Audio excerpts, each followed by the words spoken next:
All over America, we are dealing with an ongoing crisis. Individuals and families are faced with the reality of housing insecurities. In 2023, just in Spot 8 alone, there were 6,476 youth individuals, 1,106 were sheltered, and 5,370 were unsheltered. This year, on January 25th, there will be a youth homeless count conducted for the year of 2024. I'm Charnice McGee, better known as Char, here at Sanctuary of Hope, Problem Solving Specialist. Problem solving is a prevention tool that prevents adults from entering into the homeless sector. Although not always successful, it's a step towards independency and stability. July of 2023 through December of 2023, we served about 80 to 85 individuals. 24 were housed, and 15 out of the 24 were housed through problem solving, whether it was through bridge housing, shelter, job corps, or other supportive programs. In today's Connection Matters podcast, you will hear more from the frontline staff here at Sanctuary of Hope. All of our folks. My bad. I'm stuck in traffic. I'm ready to go. Ready for what? Ready to do this? I started already. What you mean? We rolling? We're rolling. Oh, snap. As I said, we'll hear first from our frontline staff in regards to our specific programs. Here we go.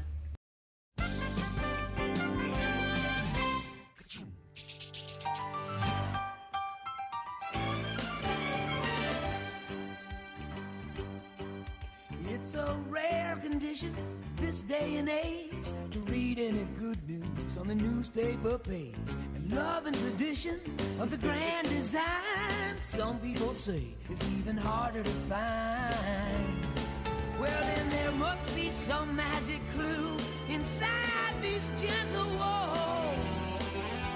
'Cause all I see is a tower of dreams, real love bursting out of every scene.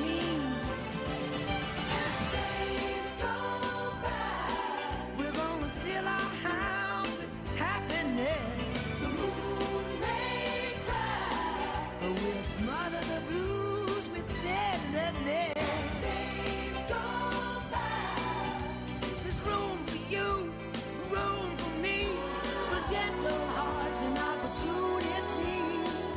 As days go by, it's the bigger love of the family.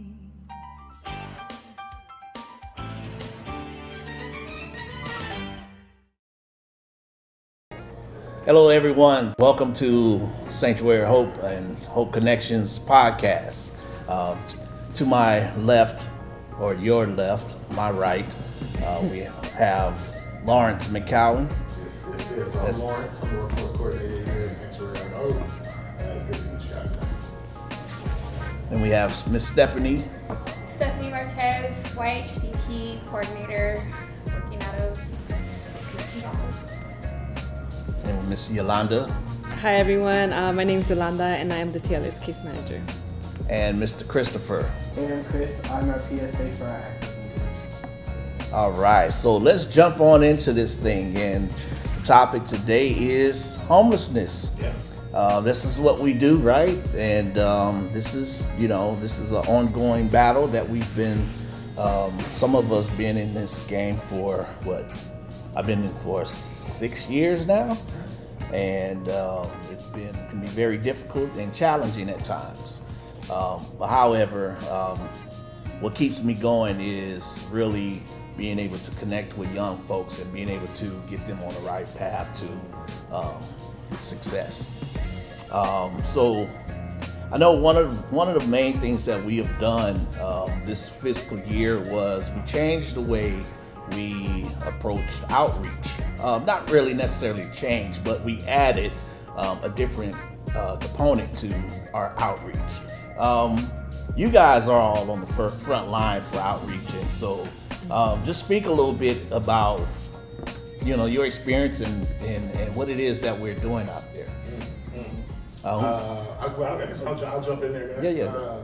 So when we get out into the community, man, and we just actually made contact with the individuals, youth, the tech population, and we're basically trying to get them connected to services, man. And it could be a challenge, but at the same time, it's very rewarding because seeing the youth, meeting them out in the field, seeing that the circumstances or the standings and what they are, or what they're living in at that moment, and then to see them come into the program and then progress through the program and actually get careers and get stable and this type of thing, it's very rewarding. So it's hard at the beginning, but it works out good. So you guys are actually going out to the trains, blue line, red line, all of those train connections, and reaching out to folks who may be of that age demographic, correct? Yeah. We're on the trains. All on Metro. Yeah, all of the And oftentimes we didn't even encounter youth, but we also encounter adults, where we share the WIN app information and how to get services in their community, whether it was sheltered, Wi-Fi access, food, library, all those different resources that anyone needs, not just young adults, but also in general, the whole community. That's right. Yeah, and I see that you guys have connected with at least 82 young individuals in doing so through this fiscal year. So that's awesome, man. That's also an awesome job that you guys are doing. And I know we have put a little halt to it recently due to the holidays and all of that good stuff. So, we're going to get back in full force next month in February and keep it pushing. Yeah. Also, just to add to that, man, putting boots out on the streets, and then also those flyers, man. Sticking up flyers, man, left and right.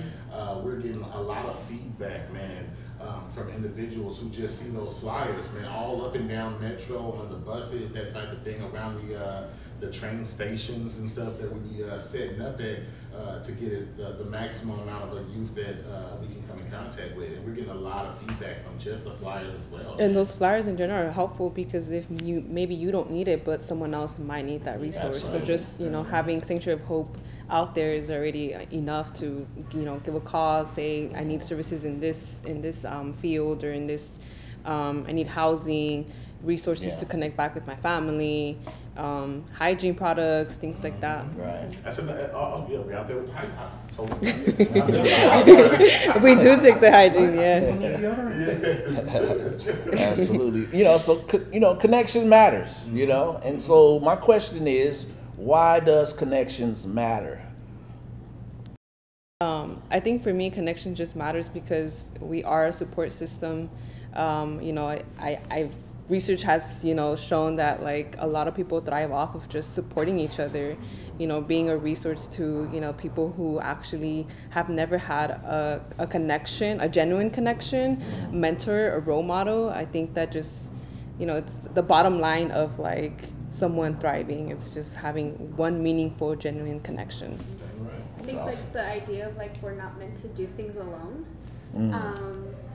So whether it's a connection with family, like you're saying, maybe you're in school, that teacher that helped you, that guidance counselor, you just need that one person, and that person is probably connected to someone else, and then here you go, here's the resource for this. 100%. It just, you build your own network, just knowing maybe at least one person, because I'm sure you could do things on your own, but it's so much harder, and just having a family or whatever you want to call it, just a support system. Yeah. It's always good to have a connection, because that's always a good way to, I don't know if you guys ever heard about getting out of your 6 dots, where you might be stuck in a situation, and if you have a few connections, maybe if I needed some access to education, maybe Chris has someone in education that could assist me. So it's always good just to have a connection, is to lean on and get support from.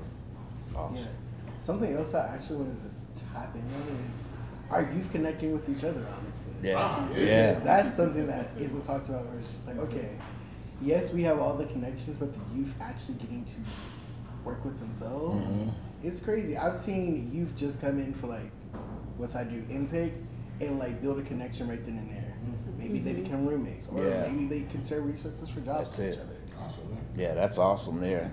You know, just in SPA 8 Access Center, we've served year to date 24 young folks. That's just the Access Center program. That's not including all the rest of the programs that we have coming in or operating from the Access Center. And out of those 24, 14 of those were housed. Others have, went ghost or, whatever this case is. But we're constantly reaching out to them and, trying to connect and reconnect with these individuals. Chris, you're there front line. You get the phone calls, you get everything. So, share a little bit. So far this year, we've screened close to 134 over the phone, and we've had about like 80 intakes, 85. Wow. Yeah. Unfortunately, sometimes we do get youth that go ghost, but I'm actually finding a lot of the youth come back like within like a month or two. Yeah. They're usually just like, hey guys, like I'm sorry, or just like this happened. I'm just like, come back in, like tap in with us. We'll get you situated. They're mainly looking for like housing and employment. Those are our two biggest things. It's like there are a lot of layoffs right now. Employment is hard. Like the economy's hard. Like, even before I got here, struggling. Right. And Lawrence, you're front line with the hooking them up with the jobs, and I see you working. Yeah. So so 167 man actually come through workforce development. Wow. We have assessed and connected and enrolled youth to or connecting them to jobs as well as internships and things just to get them stable, man. 24 of the 167 have actually held employment for a year. Wow. 10 of those, for 6 months, and 10 of those have held it for a year. So with employment, it's always a situation where some youth, maybe they fall off from the employment, maybe they don't feel like it's not for them at the time. Right. But then, like Chris said, they circle back around when they figure out what they want and where they want to go in life, and they're back at workforce development and receiving services. Right. And what's awesome is that you have a direct line with Job Corps. And so I say I should be employed there. Hey, I swear you're getting something a little up under the table, man. But yeah, man, that's awesome. You connecting folks to not only jobs but either job fairs. All those good things that we have to offer for them. That's right. And I think it's huge that you say like that they've maintained a job for a year, because we all know that it's so easy to slack off and like not go to work, but it shows that they're learning valuable skills of how to hold an employment through you. So that's really, really good work. And speaking of, so Yolanda, you're with TLS and now also working with YHDP TLS and the TH component.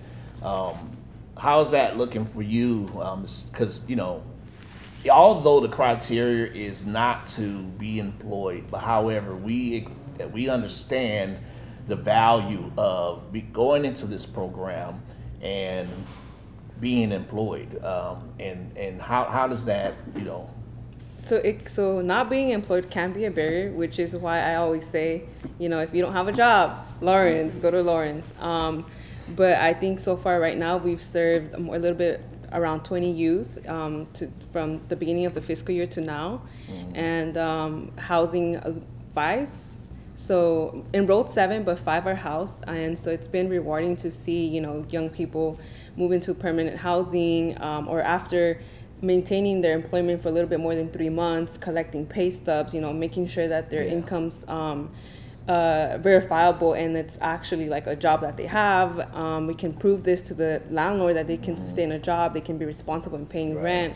And so a lot of them have been contributing to also paying a portion of their rent, which is really, really good because, it means that the program's working and helping them become self-sufficient. Yes. So that's, I guess, one of the things, but employment is definitely one of the challenges that we often face. Fortunately, all of my youth are employed, and so we have awesome. a little bit more to work on as far as like life skills. But other than that, I think our program's thriving, and I can't wait to see what the end of the fiscal year looks like, and we'll see what that is. And what most young adults don't understand is, we can get you into these housing situations, but understand that help us to help you. You know, you are competing. We don't have a hookup. And so you are competing with regular folks who are also looking for housing opportunities. They might have 9-to-5 jobs. They might have the best credit or something. So the landlords kind of depend on us, as workers to, make sure that our youth are doing what they're supposed to do to maintain and survive in that in their situation. Yeah, because I think. Sorry. Oh, no, I was go gonna ahead. say we can advocate for them.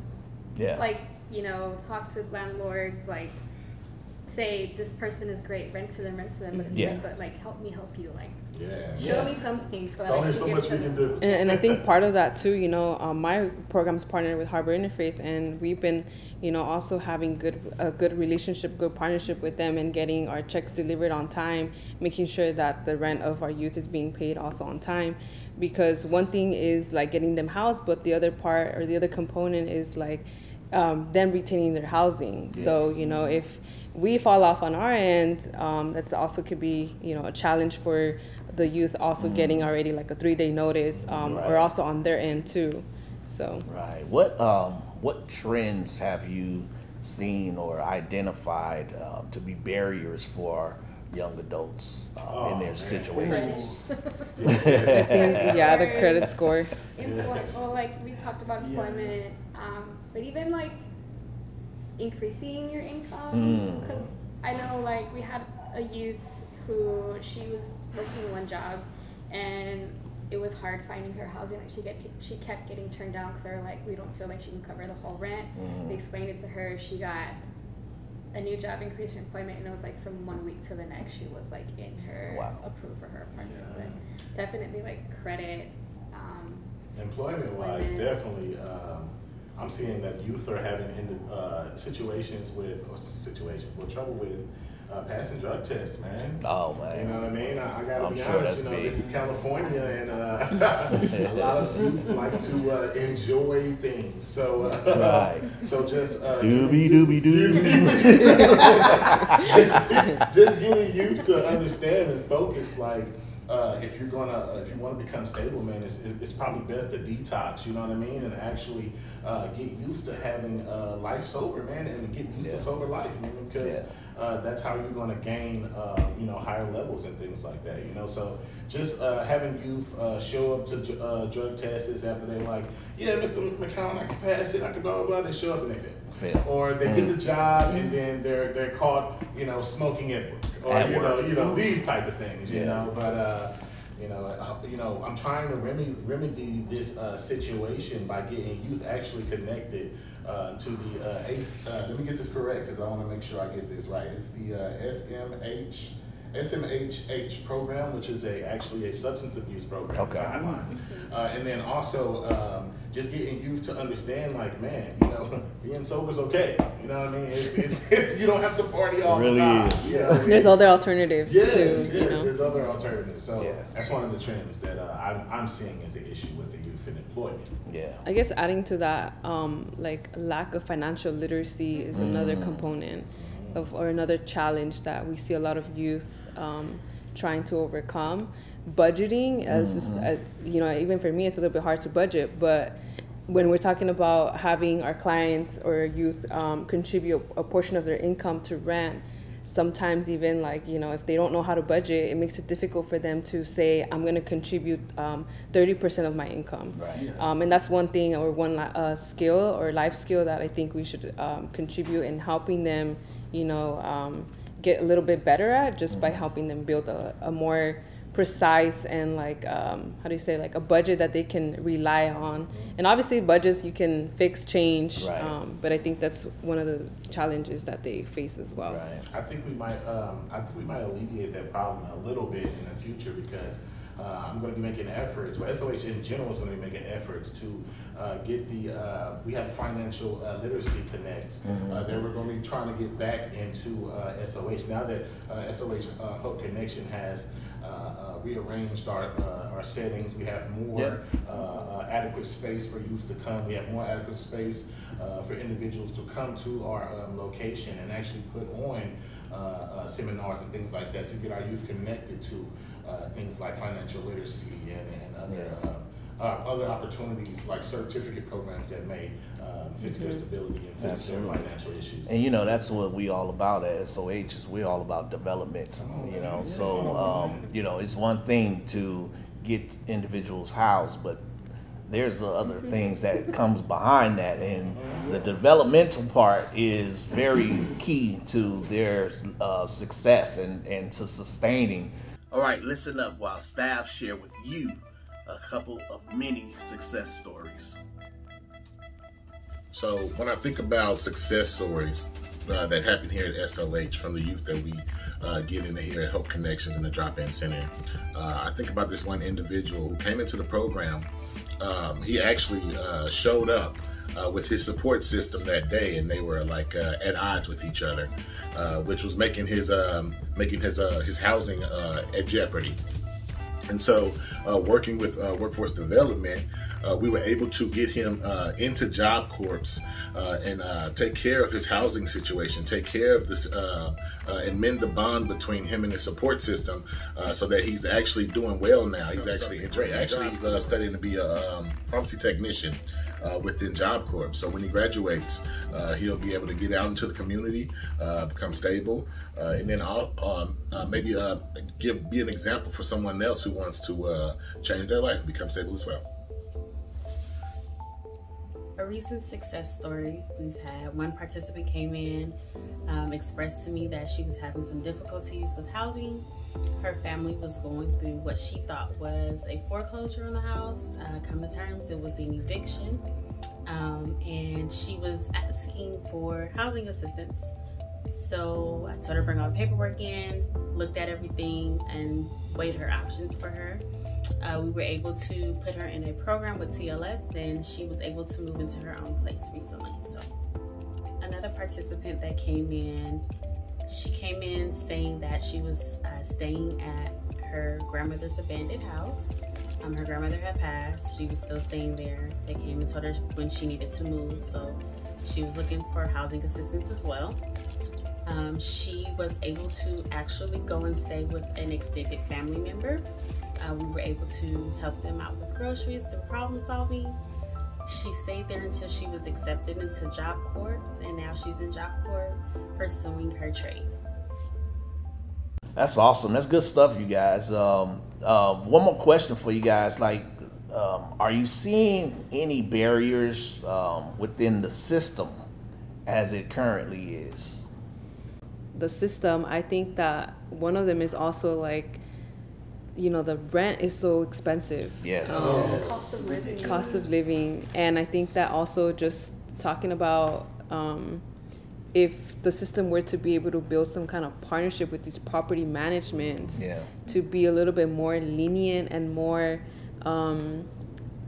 transparent, and also just sympathize with the population we serve, because like we said, they don't have a lot of income, they don't have a good credit score, and expecting someone who has been experiencing housing insecurity for how many years, and you're expecting them to have a 650 plus credit score, that's insane. The opportunities or the chances of them moving into their own unit are way off for them. I think that's one of the things that we do here at SOH is because when they enter into transitional housing or they enter into bridge housing, we take some of that stress off of worrying about how am I going to make it happen, and then we start to provide them with the information about how you're going to get to this level.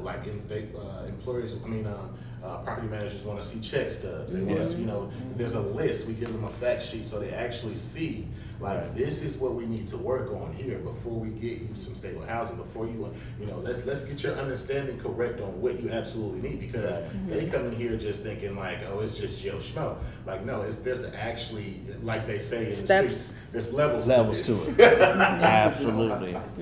Yeah. I think another barrier that we see all the time is like the lack of availability of like emergency housing or shelters. That like, too. It's a very common story in our office where we get the phone call and it's like, all right, all hands on deck to start calling. You call this, you call that place. And sometimes by 9 a.m. all beds are available. Yes. And if we had like, I think like a system, a database of how emergency housing is being kept, that would be a lot helpful. It's like, okay, well, you already called this place. You're already looking on the database that there's 0 beds. You're not going to waste time, because by the time you're calling, someone else from another service provider already took the bed for their client. If we could get live updates, that would be great. Yeah, that would be awesome.